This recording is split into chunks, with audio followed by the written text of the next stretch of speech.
चलिए, good morning class. I welcome you all to the ICSI supplement of CS executive module second for December 2021 session. देखिए, module first वालों का company law, SBC, JIGL का मैंने supplement करवा दिया है। CS प्रोफेशनल वालों का भी मैंने सप्लीमेंट करवा दिया है, CR, RCD, NCR, corporate funding and listing.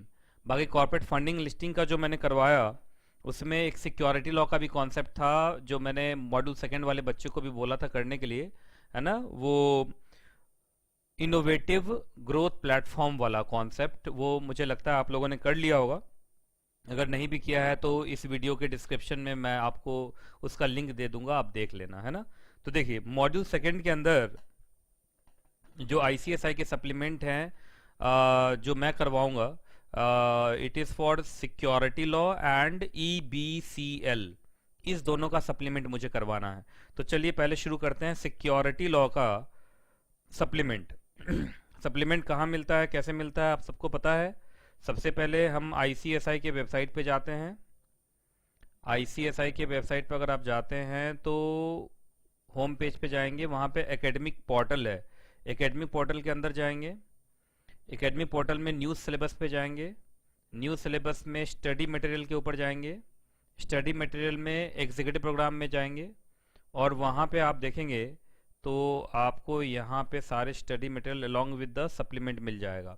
इसमें देखिए यहाँ पे आ रहा है ना, सिक्योरिटी लॉ का supplement from January to May 2021, relevant for December 2021 session. इसी तरीके से आप देखेंगे तो EBCL का भी आ रहा है। देखिए आप, EBCL का भी यहाँ पे सप्लीमेंट आ रहा है, which is relevant for December 2021 session.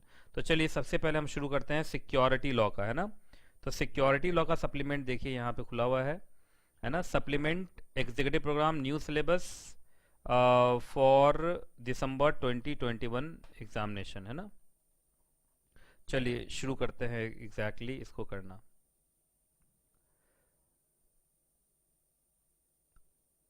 चलिए सबसे पहला SCRA के अंदर अमेंडमेंट है। अब SCRA के अंदर जो अमेंडमेंट है वो मैं आपको बता देता हूँ। वो बेसिकली इन्होंने एक नया डेफिनेशन दिया है, pooled investment vehicle, pooled investment vehicle का। और ये आप जानते हैं सारे बच्चे, पूल्ड इन्वेस्टमेंट व्हीकल के बारे में पहले भी जानते हैं, वो जिसको हम कलेक्टिव इन्वेस्टमेंट व्हीकल्स बोलते थे पहले ना, कलेक्टिव इन्वेस्टमेंट व्हीकल बोलते थे ना, जिसके अंदर mutual fund, collective investment schemes, alternative investment fund, REIT, INVIT, ये सब ऐसे लोग थे जो सबसे पहले क्या करते थे, इन्वेस्टर से छोटा छोटा छोटा छोटा पैसा कलेक्ट करके एक पूल ऑफ इन्वेस्टमेंट बनाते थे। पूल ऑफ इन्वेस्टमेंट मींस एक कॉर्पस बनाते थे इन्वेस्टमेंट का, और फिर उसको अपने इन्वेस्टमेंट ऑब्जेक्टिव के हिसाब से इन्वेस्ट कर देते थे। जैसे म्यूचुअल फंड पहले छोटे छोटे यूनिट होल्डर से यूनिट बेच के पैसा लिया, उसका कॉर्पस बनाया, कॉर्पस बना के उसने शेयर मार्केट में, मनी मार्केट में, गोल्ड में, इन सब में इन्वेस्ट कर दिया। Alternative investment fund risky investment destinations में करता है। उसके बाद कलेक्टिव इन्वेस्टमेंट स्कीम्स अपने पर्पस के हिसाब से करता है। REIT, INVIT अपने अपने पर्पस के हिसाब से करता है। तो उसी को अब नाम दे दिया गया है पूल्ड इन्वेस्टमेंट व्हीकल। तो पूल्ड इन्वेस्टमेंट व्हीकल क्या है, आइए देखते हैं। अब इसका अमेंडमेंट कहाँ करना है वो मैं बता देता हूँ, क्योंकि बच्चों को सप्लीमेंट का लैंग्वेज उतना अच्छा नहीं लगता है। अपने बुक में कहाँ अमेंडमेंट करना है उनको वो चाहिए। तो आपको आना है, ये देखिए मैं लेके चल रहा हूँ बुक। अगर आपने खोल लिया हो, बुक जरूर खोल के रखिए, क्योंकि बुक के हिसाब से ही अमेंडमेंट होगा। ये देखो, ये अमेंडमेंट मैंने प्लेस किया है म्यूचुअल फंड चैप्टर में। किस चैप्टर के अंदर? म्यूचुअल फंड चैप्टर के अंदर। ये देखिए आ गया म्यूचुअल फंड। तो जल्दी से म्यूचुअल फंड चैप्टर पे आ जाइए, आप जल्दी से म्यूचुअल फंड चैप्टर पे आ जाइए।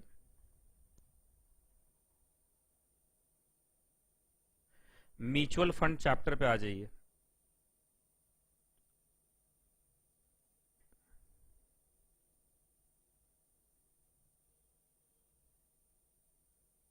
ठीक है, आ गए।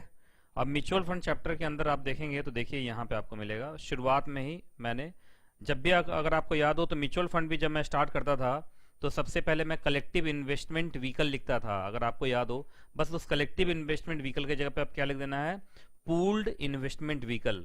तो देखो यहाँ पे लिखा हुआ है pooled investment vehicle means a fund, ये एक फंड है जो ट्रस्ट के रूप में और अदरवाइज इस्टेब्लिश हुआ है। जैसे म्यूचुअल फंड में आप देखते हैं ट्रस्टी है, और ये लोग इस्टेब्लिश होते हैं, यूनिट होल्डर्स को अपने यूनिट्स को बेचते हैं, थोड़ा थोड़ा पैसा सबसे लेते हैं, एक लार्ज पूल ऑफ इन्वेस्टमेंट बना लेते हैं, फिर इसको इन्वेस्ट कर देते हैं as per their investment objective. उस इन्वेस्टमेंट से जो भी रिटर्न आता है फिर वो रिटर्न अपने इन्वेस्टर्स में बांट देते हैं, है ना। तो वही लिखा हुआ है कि ये पूल्ड इन्वेस्टमेंट व्हीकल एक फंड है जो इस्टेब्लिश हुआ in the form of trust और otherwise. For example mutual fund, alternative investment fund, collective investment schemes, business trust जो इनकम टैक्स एक्ट के अंदर डिफाइंड है बिजनेस ट्रस्ट। और सबसे इंपॉर्टेंट है कि ये सब के सब सेबी के साथ रजिस्टर्ड हैं। सेबी के साथ क्या है? रजिस्टर्ड। आप जानते हैं जितने भी पूल्ड इन्वेस्टमेंट व्हीकल्स होंगे उन सबको सेबी के साथ क्या होना पड़ेगा? रजिस्टर्ड होना पड़ेगा। और उसके बाद थोड़ा सा डेफिनेशन को जनरलाइज किया है। यहाँ तो एग्जांपल दे दिया कि mutual fund, AIF, collective investment schemes, business trust, ये सब क्या माने जाएंगे? पूल्ड इन्वेस्टमेंट व्हीकल्स माने जाएंगे। उसके बाद जनरल इन्वेस्टमेंट, जनरल डेफिनेशन है, such other fund which raises और कलेक्ट मनी फ्रॉम इन्वेस्टर्स। मैंने बोला ना कि सबसे पहला काम इनका होता है कि ये छोटे इन्वेस्टर से पहले मनी इकट्ठा करते हैं, उसके बाद उसको इन्वेस्ट कर देते हैं, and invest such fund in accordance with such regulations as may be made by SEBI. इसका मतलब सेबी जो एग्जैक्टली म्यूचुअल फंड है, एआईएफ है, कलेक्टिव इन्वेस्टमेंट स्कीम है, बिजनेस ट्रस्ट है, ये सब तो पूल्ड इन्वेस्टमेंट व्हीकल के अंदर आ गए।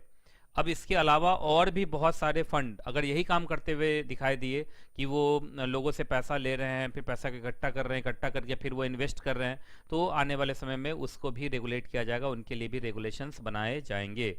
तो ये था पूल्ड इन्वेस्टमेंट व्हीकल का डेफिनेशन जो आपको मैंने करा दिया। अब देखिए, अब देखते हैं आगे कि और क्या क्या है एग्जैक्टली, है ना।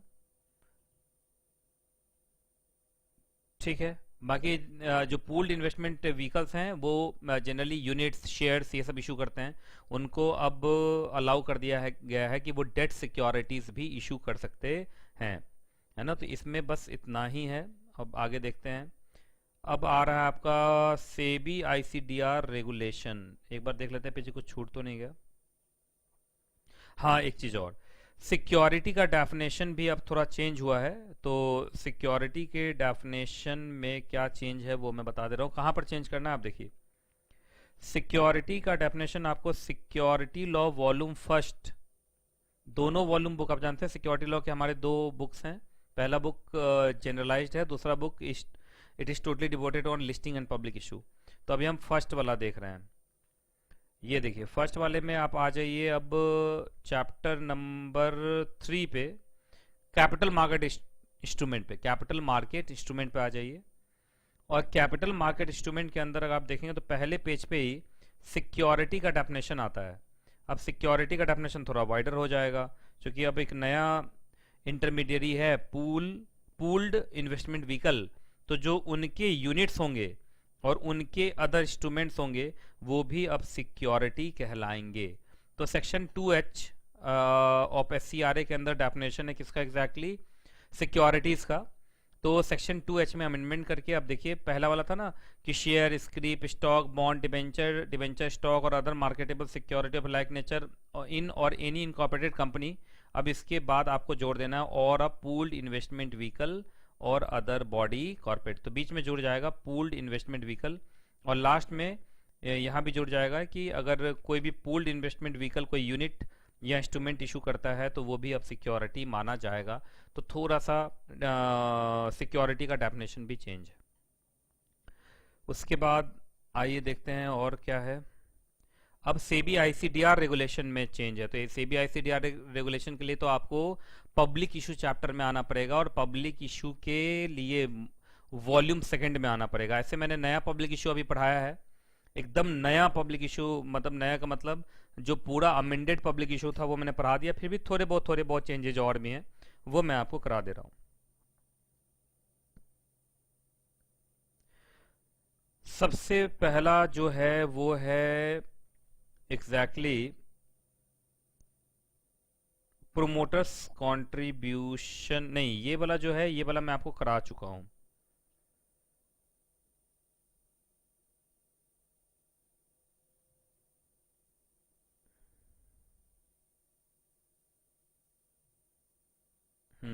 नहीं, प्रोमोटर्स कंट्रीब्यूशन में थोड़ा सा चेंज है। आइए देखते हैं कहाँ पे।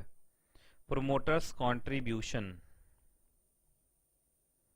Promoters contribution.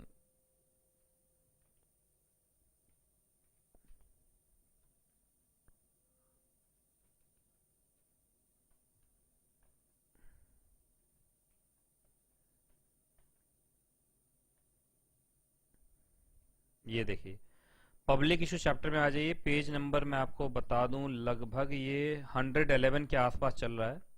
और यहाँ पर देखिए, यहाँ पे आ रहा है lock in requirement, lock in requirement for promoters contribution, है ना। आप जानते हैं कि प्रोमोटर्स कंट्रीब्यूशन के नाम पर जितने भी शेयर्स प्रोमोटर्स खरीदते हैं वो सब लॉक इन पीरियड में रहता है 3 साल के लिए, है ना।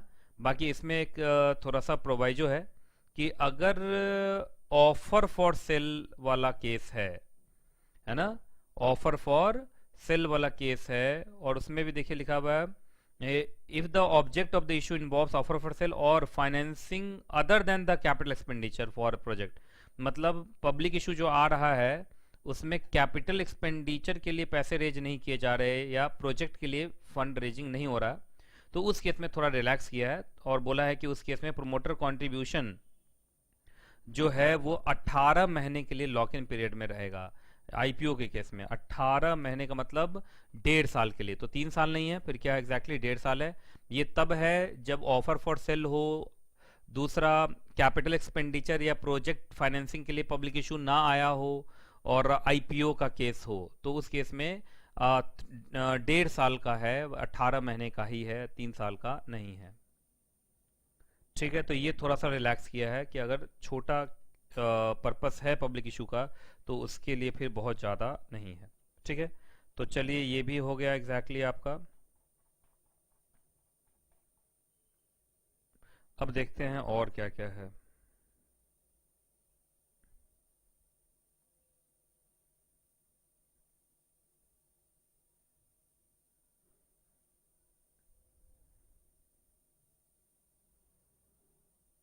बाकी और चीज़ें इसके अंदर जो जो है वो सब मैंने करा दिया है। जैसे यूपीआई वाला केस है, तो यूपीआई वाला मैंने इस बार ऐड कर दिया था पब्लिक इशू में, तो यूपीआई वाला मैंने पढ़ा दिया है। उसके बाद एक रिफंड के केस में थोड़ा सा मिनिमम सब्सक्रिप्शन अगर नहीं मिलता है तो उस केस में पब्लिक इशू फ्लॉप हो जाता है।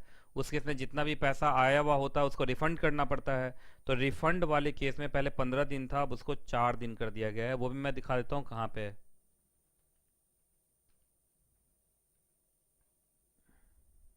ये आइए, आप मैं बता रहा हूँ कहाँ पे आना आपको। आपको आना मिनिमम सब्सक्रिप्शन, पब्लिक इशू के अंदर मिनिमम सब्सक्रिप्शन पे। ये देखिए minimum subscription regulation number 45, minimum subscription and consequences of non receipt of minimum subscription. आपको यहाँ आना है, मिनिमम सब्सक्रिप्शन पे आना है पब्लिक इशू चैप्टर के अंदर। मिनिमम सब्सक्रिप्शन में आप अगर आप देखेंगे, मतलब अंडर राइटिंग से पहले, तो पहले 15 डेज यहाँ लिखा हुआ था, अब ये 4 डेज हो गया है, क्योंकि अब यूपीआई का इस्तेमाल हो रहा है, एएसबीए का इस्तेमाल हो रहा है, तो उस केस में ज़्यादा दिन तक पैसा कंपनी अपने पास रखे ये ठीक नहीं है। तो 15 दिन को घटा के अब 4 दिन कर दिया गया है कि अगर आपको मिनिमम सब्सक्रिप्शन नहीं मिला, उस मिनिमम सब्सक्रिप्शन ना मिलने की वजह से अगर पब्लिक इशू फ्लॉप होता है, तो उस केस में जो पैसा रिफंड करना है वो आपको 4 दिन के अंदर, 4 days from the closure of issue, 4 दिन के अंदर आपको पैसा रिफंड कर देना पड़ेगा। तो 15 दिन काट के आपको 4 दिन कर देना है।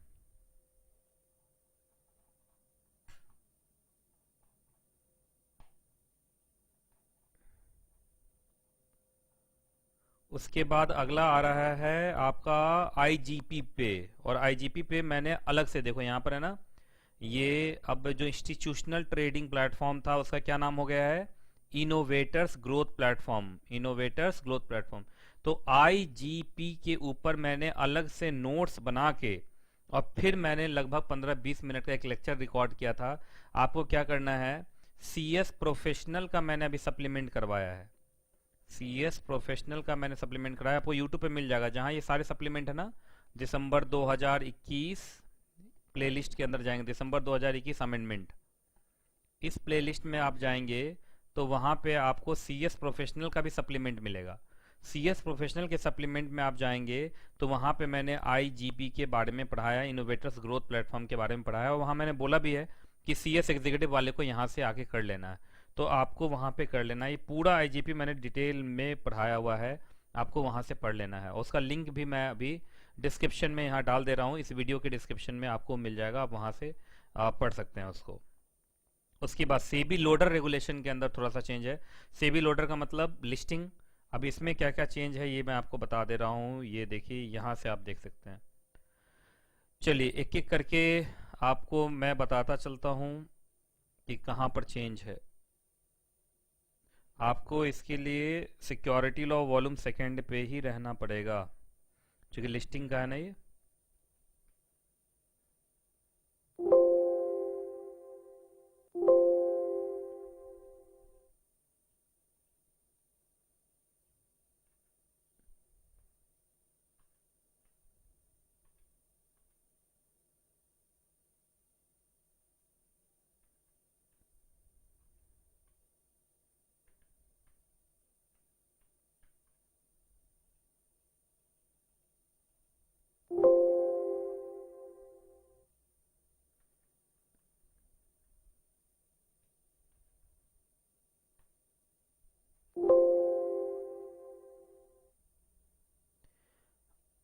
आप सबसे पहले आ जाइए appointment of share transfer agent. पहले चैप्टर का नाम बता दूं आपको, चैप्टर का नाम है लिस्टिंग अग्रीमेंट। चैप्टर का नाम है लिस्टिंग अग्रीमेंट। लिस्टिंग अग्रीमेंट है ना। लिस्टिंग एग्रीमेंट चैप्टर पे आप आइए। मैं पूरा लिस्टिंग एग्रीमेंट के अंदर जहां जहां चेंज है सब एक बार में ही करा दे रहा हूँ, ठीक है। सब रेड में आ रहा है, पेज बाय पेज आप करते चलेंगे। सबसे पहले रेगुलेशन नंबर 7 में appointment of share transfer agent. आपको मालूम होगा कि कंपनी के अंदर जितने भी शेयर ट्रांसफर प्रोसेस होंगे, कंपनी चाहे तो इन हाउस भी मैनेज कर सकती है और शेयर ट्रांसफर एजेंट को भी अपॉइंट कर सकती है। बस कंपनी को एक कंप्लाइंस सर्टिफिकेट लेना पड़ता है अपने कंप्लाइंस ऑफिसर और शेयर ट्रांसफर एजेंट के रिप्रेजेंटेटिव से कि कंपनी के अंदर सारा शेयर ट्रांसफर प्रोसेस सही ढंग से हो रहा है या नहीं। और ये सर्टिफिकेट पहले ये हाफ ईयरली जाता था, अब ये ईयरली हो गया है। तो वही with in 30 days of the financial year, with in 30 days of the financial year. पहले अगर आप अपने बुक में देखेंगे तो शायद वहाँ पर हाफ ईयरली लिखा हुआ हो, अब हाफ ईयरली खत्म करके सीधा ईयरली कर दिया। तो ये सर्टिफिकेट अब ईयरली जमा करना है और वो भी with in 30 days of the financial year. तो ये चेंज है, तो ये चेंज कर लीजिए आप, with in 30 days of the financial year. उसके बाद आगे मैं पेज बाय पेज ही चलाता जा रहा हूँ कि लिस्टिंग एग्रीमेंट से भी लोडर में कहाँ कहाँ चेंज है, आप आराम से करते चलेंगे। फिर चलिए, फिर यहाँ पे भी ट्रांसफर और transmission of security regulation number 40। इसके अंदर भी एक पीसीएस सर्टिफिकेट लेना पड़ता है कि कंपनी के पास जब भी शेयर ट्रांसफर का रिक्वेस्ट आया, sub division, consolidation, renewal, exchange, endorsement, इन सब का रिक्वेस्ट आया, तो कंपनी ने सारे रिक्वेस्ट को 30 दिन के अंदर कवर अप किया या नहीं। पहले ये भी सर्टिफिकेट हाफ ईयरली जाता था, अब ये भी ईयरली हो गया सिर्फ। अब ये पीसीएस का सर्टिफिकेट साल में बस आपको एक बार लेना है और साल खत्म होते ही 30 दिन के अंदर ये सर्टिफिकेट आपको फाइल कर देना है। तो पहले हाफ ईयरली जो हो रहा था वो ईयरली हो गया और ईयर खत्म होते ही 30 दिन के अंदर अब ये सर्टिफिकेट जाएगा, है ना। तो हाफ ईयरली से ईयरली हो गया, पहले साल में 2 बार जाता था, अब एक बार ही जाएगा। बाकी ये रेड वाला मैं क्लास में कवर अप कर चुका हूँ, जो नया चेंज है वो। बाकी अब देखो नया चेंज में आप ये चैप्टर खत्म होने के बाद एडवांस योर नॉलेज मैंने दिया, और एडवांस योर नॉलेज बहुत ज़रूरी है, ये तो ज़रूर करना है। एडवांस योर नॉलेज में आप आएंगे हाफ ईयरली कंप्लाइंस में, तो वही जो अभी हमने ऊपर किया रेगुलेशन 7 वाला, शेयर ट्रांसफर एजेंट वाला, यहाँ पर वहाँ पर भी हाफ ईयरली वाली बात लिखी हुई होगी, अब इसको आप ईयरली कर देना, within 30 days of the end of the financial year, ये कर देना आप यहाँ पे। उसके बाद yearly compliances, event based compliances, इन सब में कोई चेंज नहीं है। बस हाँ, इसमें एक चेंज है आपका, ये है event based compliances. Event based compliances के अंदर अगर आप देखेंगे तो dividend distribution policy, dividend distribution policy से बनाना होता था पहले, शायद आपके बुक में 500 लिखा होगा, अब यहाँ पे top 1000 listed entities, top 1000 listed entities कर देंगे। 500 लिस्टेड एंटिटीज को काट के 1000 लिस्टेड एंटिटीज कर देंगे। उसके बाद जब भी वोटिंग रिजल्ट्स होते थे तो पहले 48 आवर्स में बताना पड़ता था, 48 आवर्स को हटा के अब यहाँ 2 वर्किंग डेज लिख लीजिए। तो 48 आवर्स को हटा के अब यहाँ पर क्या हो जाएगा, 2 वर्किंग डेज हो जाएगा, है ना। तो सैटरडे संडे बीच में आ गया तो फिर वो काउंट नहीं होगा। तो 48 आवर्स की जगह पे अब ये हो गया 2 वर्किंग डेज। तो ये चेंज था आपका लिस्टिंग एग्रीमेंट। अब देखते हैं कॉर्पोरेट गवर्नेंस में तो कोई चेंज नहीं है। पेज बाय पेज करता चलूंगा तो आपके लिए भी ठीक होगा, पेज आराम से उल्टाते चलेंगे ना। हाँ अब देखो, आप आ जाओ इसमें risk management committee. Risk management committee के अंदर, रिस्क मैनेजमेंट कमेटी में पहले आपके बुक में शायद टॉप 500 लिस्टेड एंटिटीज लिखा हुआ था, वहां पे टॉप 1000 लिस्टेड एंटिटीज कर दीजिए आप। टॉप 1000 लिस्टेड एंटिटीज कर देंगे आप, तो यहाँ भी 500 अब कट जाएगा और 1000 हो जाएगा। टॉप 500 नहीं, अब टॉप 1000 लिस्टेड एंटिटीज है, तो ये आप चेंज कर लेंगे। उसके बाद एक आपको ये नया रेगुलेशन आपको ऐड कर लेना है, और ये क्या है जरा ध्यान से सुनिए। सबसे पहले रेगुलेशन क्या है मैं समझा देता हूं।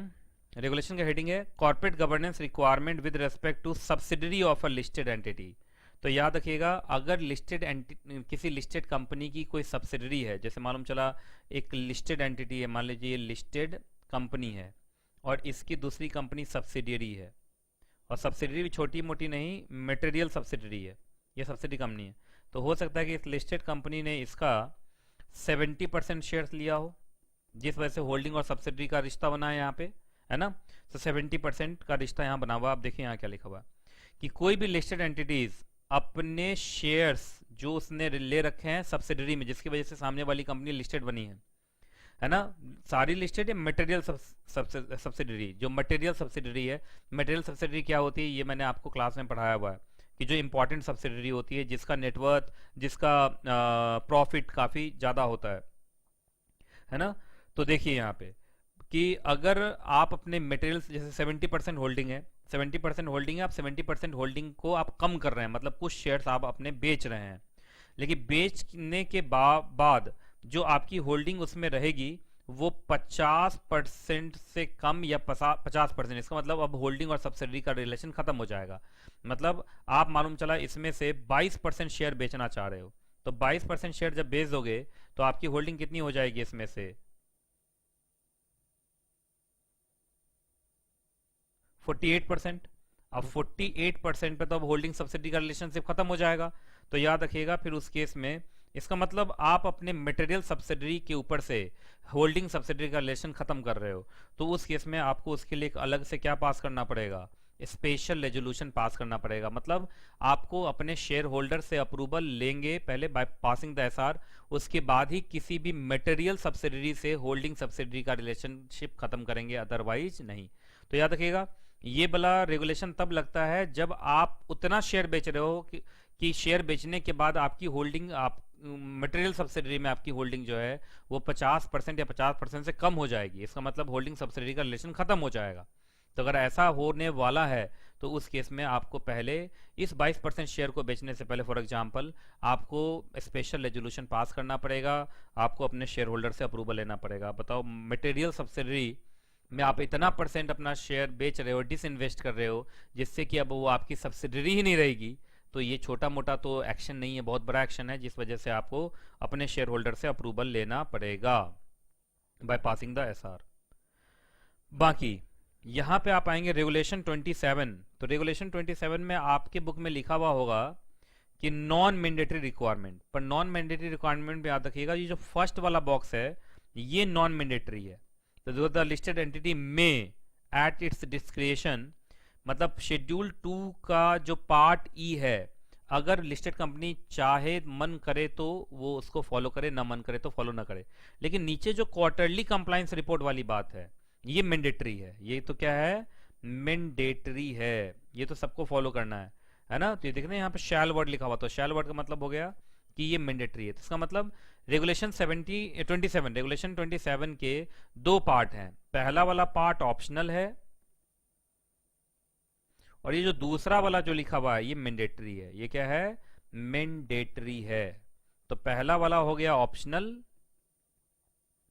लेकिन दूसरा वाला जो है वो मैंडेटरी है। वो क्या एग्जैक्टली मैंडेटरी है, तो इसको आप थोड़ा सा ठीक कर लेंगे। तो सिर्फ इसका पहला वाला बॉक्स जो है वो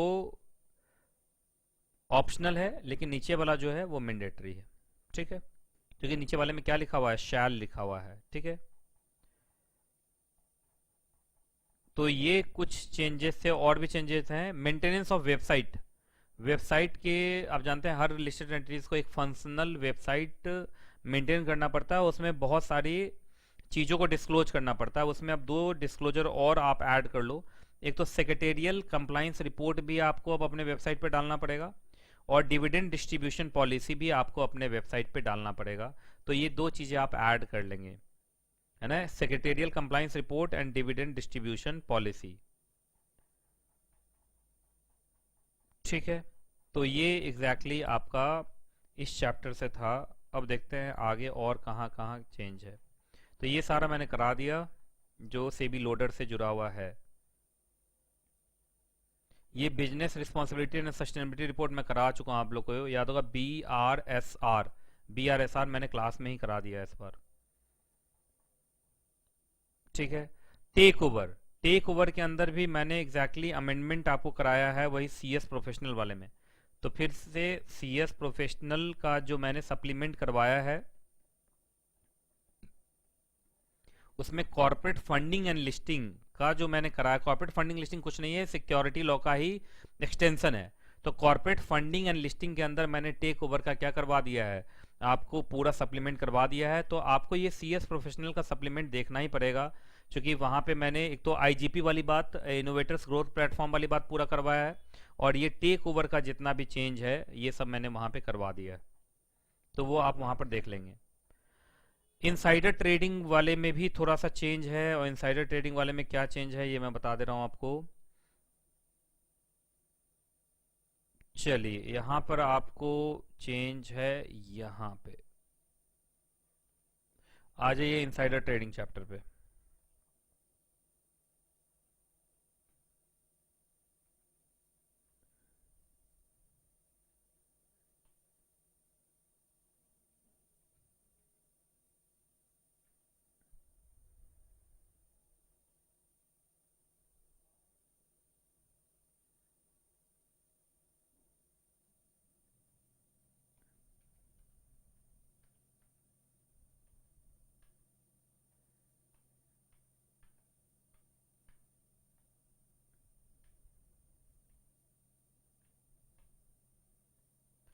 ये देखिए, आपको आना है इनसाइडर ट्रेडिंग चैप्टर पे, और इनसाइडर ट्रेडिंग चैप्टर कहाँ पे मैं बता दे रहा हूँ।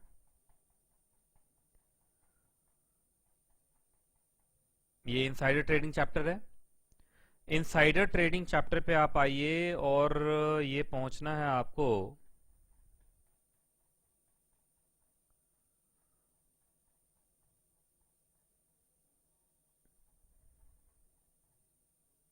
Disclosure by certain person regulation number 7, disclosure by certain person regulation number 7।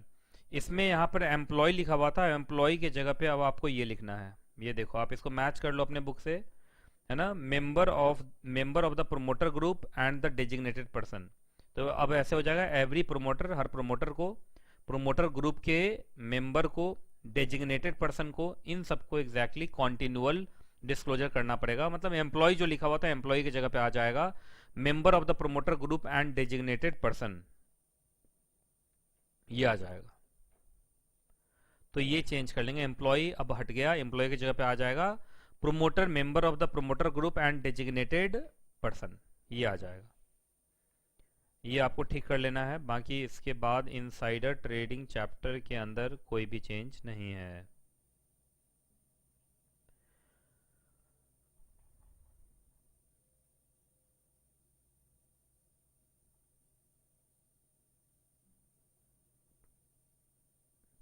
फिर अब asset management company, mutual fund chapter पे आइए।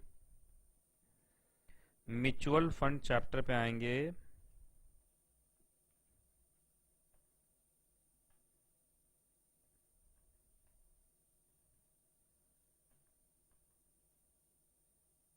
ये देखिए, आप म्यूचुअल फंड चैप्टर पे आएंगे, और यहाँ पे सबसे पहले बता दो ना, चैप्टर का नाम म्यूचुअल फंड है, एक बार देख लीजिए।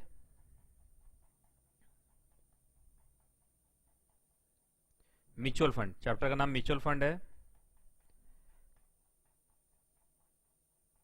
सबसे पहले मैं एक बात तो बताना भूल गया, ये वीडियो उन बच्चों के लिए है जो पूरा कोर्स कंप्लीट कर चुके हैं एनकेजे क्लासेस से। जिनके पास एनकेजे वाले बुक्स हैं उनको ही समझ में आएगा कि कहाँ कहाँ चेंज है।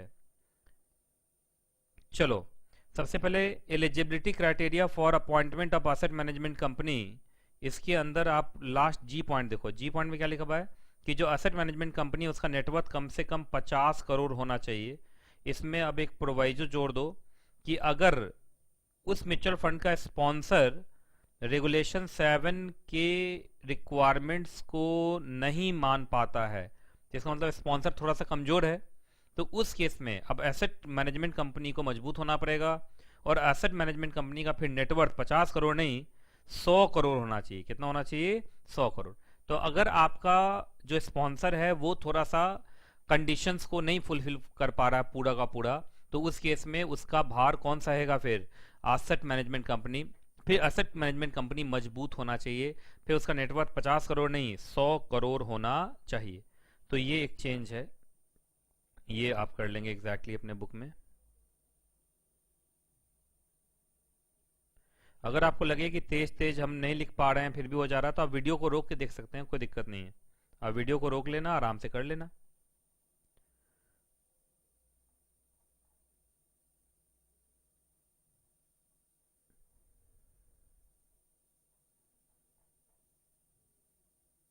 बाकी ये सब इंटरनल फ्रेमवर्क है सेबी का।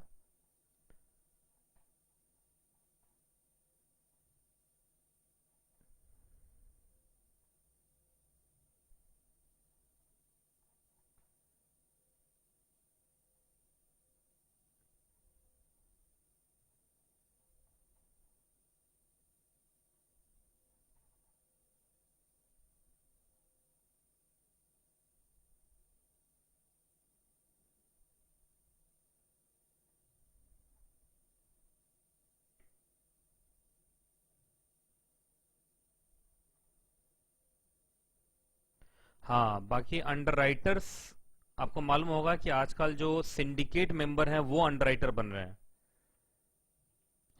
और जो मर्चेंट बैंकर है वो भी आपका अंडरराइटर बन रहा है। तो सिक्योरिटी लॉ वॉल्यूम फर्स्ट में आइए, और सिक्योरिटी लॉ वॉल्यूम फर्स्ट के अंदर आप देखो मैं कहाँ पे चेंज है। देखो, ये है ना कैपिटल मार्केट इंटरमीडियरी चैप्टर है, capital market intermediary chapter. Capital market intermediary chapter में आप देखेंगे तो बहुत सारे इंटरमीडिएट्स हैं, उसमें से एक कौन है? आपका अंडरराइटर। तो अंडरराइटर्स पहले होता था, और अंडरराइटर के लिए अलग से सेबी ने एक रेगुलेशन बनाया था जिसका क्या नाम था? SEBI underwriter regulation 1993। अब इसको रिपील कर दिया गया है, रिपील किया गया है with a law SEBI underwriter repeal regulation 2021। मतलब अब ये रेगुलेशन पुराना वाला नहीं रहा। तो बात तो आपके दिमाग में आ रही होगी कि सर अब अंडरराइटर वाला रेगुलेशन रिपील हो गया तो अंडरराइटर कहाँ से गवर्न होंगे? अब अंडरराइटर नाम का एज सच कोई प्रोफेशनल अब होगा नहीं। अंडरराइटर का काम मर्चेंट बैंकर कर देता है बहुत बार, और सिंडिकेट मेंबर कर देते हैं, है ना? तो इसलिए अब अंडरराइटर का जो पूरा का पूरा लॉ है वो आपको डाल दिया है मर्चेंट बैंकर के साथ ही। ये मैं दिखाता हूँ, देखो आप अंडरराइटर पे आ जाओ। अंडरराइटर पे आएंगे, ये देखिए अंडरराइटर वाला ना। अब देखो अंडरराइटर वाले में क्या लिखा हुआ है। सबसे पहले तो मैंने अंडरराइटर में लिख दिया कि अब सेबी ने अंडरराइटर रेगुलेशन को 2021 में क्या कर दिया है? रिपील कर दिया है। अब इसके जितने भी प्रोविजंस थे वो अब घुस गए किसमें? SEBI merchant banker amendment regulation 2021। मतलब अब जो अंडरराइटर के जो भी प्रोविजंस थे वो अब मर्चेंट बैंकर को ही देखना है, तो मर्चेंट बैंकर रेगुलेशन के अंदर एडिशन कर दिया गया। देखिए यहाँ लिखा हुआ है कि अगर merchant banker is acting like underwriter, अगर मर्चेंट बैंकर ही अंडरराइटर है तो उस केस में अब उसको कंपनी के साथ एज एन अंडरराइटर अलग से एक वैलिड अग्रीमेंट करना पड़ेगा। और जो आज तक अंडरराइटर के ऊपर जो रेगुलेशंस लगते थे वो सारे रेगुलेशंस अब मर्चेंट बैंकर को मानने पड़ेंगे। बाकी आप जानते हैं अगर मर्चेंट बैंकर नहीं एक्ट करता है एज एन अंडरराइटर तो सिंडिकेट मेंबर जो है वो एक्ट करता है लाइक एन अंडरराइटर, है ना? तो अब अंडरराइटर का रोल प्ले करते हैं दो लोग। ये जो अंडरराइटर्स होते थे इसका रोल दो लोग प्ले करते हैं। The first is merchant banker जो छोटा मोटा करता है, और second is a syndicate member. Syndicate member, syndicate member ज़्यादातर एग्जैक्टली अंडरराइटर का काम अब करता है। तो वो अब अंडरराइटर से जुड़ा हुआ लॉ खत्म हो गया। और देखिए सेबी अंडरराइटर रिपील रेगुलेशन और उसी के साथ तुरंत SEBI merchant banker amendment regulation. सारा का सारा अंडरराइटर वाली जो कहानी थी वो कहाँ डाल दी गई, मर्चेंट बैंकर के साथ डाल दी गई, है ना। ठीक है, थोड़ा बहुत स्टॉक ब्रोकर्स में भी डाला गया है, देखो यहाँ लिखा हो ना स्टॉक ब्रोकर्स के अंदर भी। तो स्टॉक ब्रोकर, सिंडिकेट मेंबर्स, ये सब अब काम करेंगे किसका, एग्जैक्टली अंडरराइटर का।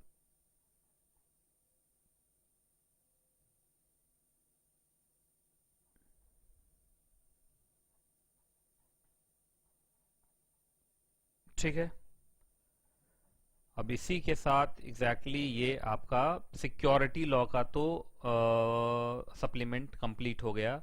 जितना हमारे बुक से मैच करता था और जहां जहां हमें बुक में चेंज करना था वो हमने कर दिया। अब आता है एग्जैक्टली एस बी ई सी का, है ना। तो एस बी ई सी का सप्लीमेंट देखते हैं, sorry S B C, E B C L, E B C L है ना, E B C L, E B C L का अमेंडमेंट देखते हैं, ई बी सी एल है ना। तो देखो यहाँ लिखा हुआ supplement executive programme new syllabus for December 2021 examination, EBCL। अब EBCL के अंदर देखिए क्या क्या है।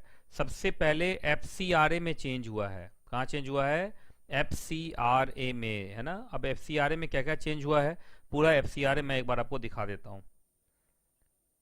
FCRA के लिए आपको EBCL वॉल्यूम फर्स्ट में आना पड़ेगा।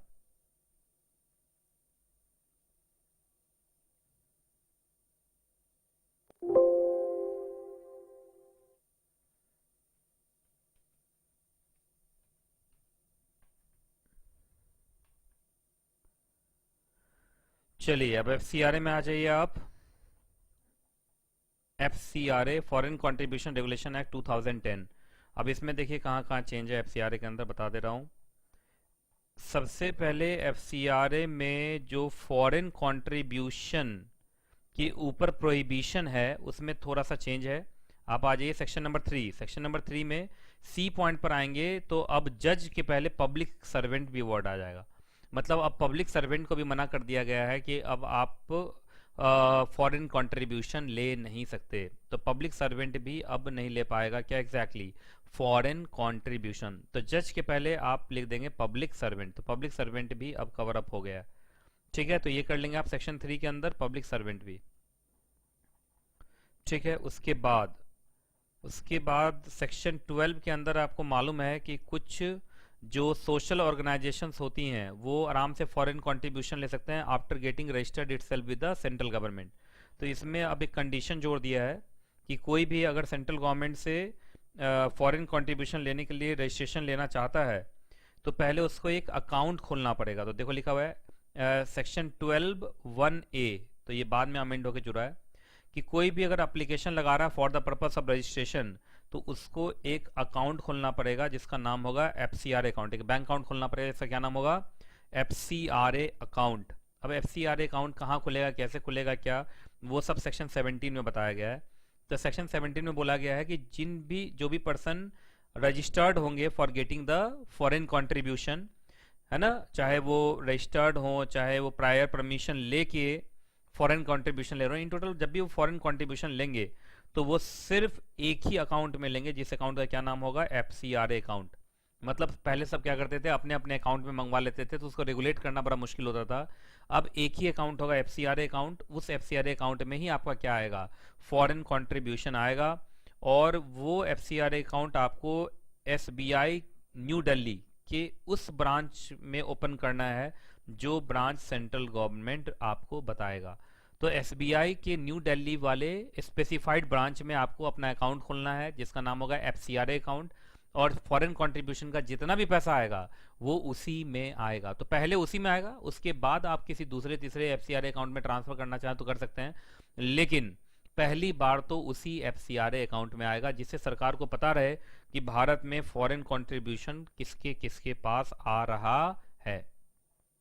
ठीक है, उसके बाद थोड़ा सा और FCRA को टाइट किया जा रहा है। अब फॉरेन कंट्रीब्यूशन के मामले में चीज़ों को काफ़ी टाइट किया जा रहा है। अब देखिए इसमें अब देखिए जो रजिस्टर्ड पर्सन था एग्जैक्टली या जिसको प्रायर परमिशन मिला वो फॉरेन कंट्रीब्यूशन ले लेता था, और फॉरेन कंट्रीब्यूशन लेने के बाद उसको अलाउ किया हुआ था कि वो किसी और रजिस्टर्ड पर्सन को दे सकता है, लेकिन अनरजिस्टर्ड को नहीं दे सकता।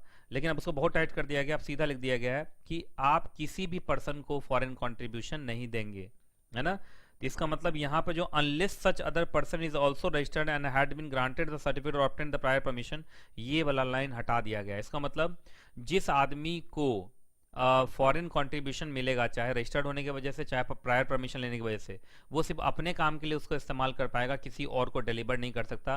किसी और का मतलब चाहे वो रजिस्टर्ड हो अनरजिस्टर्ड हो, उससे मतलब नहीं है, वो किसी को डिलीवर कर ही नहीं सकता। तो लिखा हुआ टू एनी अदर पर्सन, मतलब अगर आपके पास फॉरेन कंट्रीब्यूशन आ गया तो अब आप किसी और को वो दे नहीं सकते। इस बात का ध्यान रखिएगा। तो एफसीआरए को काफ़ी टाइट कर दिया गया। तो अनलेस वाला जो लाइन है ये आपको काट देना है। तो एनी अदर पर्सन तक ही रहेगा, मतलब अब आप किसी को नहीं कर सकते। शुरू से है ना निगेटिव, नो पर्सन, तो अब आप किसी और को दे नहीं सकते, चाहे वो रजिस्टर्ड ही क्यों ना हो, अब आप किसी को नहीं दे सकते। तो एफसीआरए के अंदर यही आपका एग्जैक्टली चेंज है। और एफसीआरए के बाद देखते हैं और कौन सा चेंज है।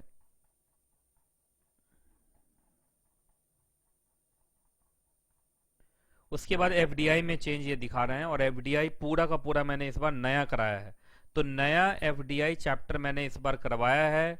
तो नया एफडीआई जो चैप्टर है वो आपको एग्जैक्टली कर लेना। अगर आप में से कोई बच्चा ऐसा है जो नया एफडीआई नहीं किया है, तो अगर आप बोलोगे मुझे व्हाट्सअप करोगे तो मैं उसका यूट्यूब प्रीमियर चलवा दूंगा, है ना।